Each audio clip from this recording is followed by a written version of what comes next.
বন্ধুরা, আমরা কি জানি আমাদের পায়ের নিচে লুকিয়ে আছে হাজার বছরের পুরনো এক রহস্য? বাংলাদেশের বগুড়া জেলায় এমন এক জায়গা আছে যার মাটির নিচে চাপা পড়ে আছে আস্ত একটি শহর। আজ থেকে ২৫০০ বছর আগে যখন পৃথিবীর অনেক আধুনিক শহর গড়ে ওঠেনি, তখন এখানে ছিল এক মেগা সিটি।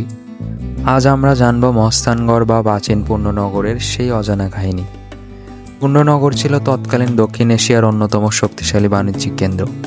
মৌর্য থেকে শুরু করে পাল এবং সেন রাজবংশের শাসনামলে এটি ছিল এক অপরাজয় দুর্গ।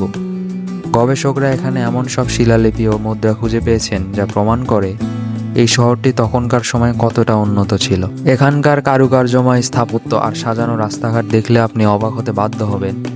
এই শহরের নিরাপত্তা ব্যবস্থা ছিল দেখার মতো। বিশাল উঁচু প্রাচীর ঘেরাই নগরীতে শত্রুর ঢোকা ছিল প্রায় অসম্ভব। আর সবচেয়ে অবাক করা বিষয় হলো, আজ থেকে ২৫০০ বছর আগেই এখানে ছিল উন্নত পয় নিষ্কাশন ব্যবস্থা বা আন্ডারগ্রাউন্ড ড্রেনেজ সিস্টেম। ভাবা যায় সেই যুগেও মানুষ কতটা আধুনিক ছিল। কিন্তু এই সমৃদ্ধ শহরটি হঠাৎ হারিয়ে গেল কেন? কোনো যুদ্ধ বা মহামারী নয়। ধারণা করা হয় বিশাল কোনো ভূমিকম্প বা প্রাকৃতিক দুর্যোগ পুরো শহরটি জ্যান্ত অবস্থায় মাটির নিচে ডেবে গিয়েছিল। আজও অনেক পর্যটক এখানে গবেষক দাবি করেন এখানে ইলেকট্রনিক ডিভাইস বা ড্রোন হঠাৎ অদ্ভুত আচরণ শুরু করে। স্থানীয়রা একে অলৌকিক মনে করলেও এর পেছনে লুকিয়ে আছে কোনো এক গভীর রহস্য। মহস্থানগড়ের প্রতিটি ইটে মিশে আছে ইতিহাস আর লোককথা।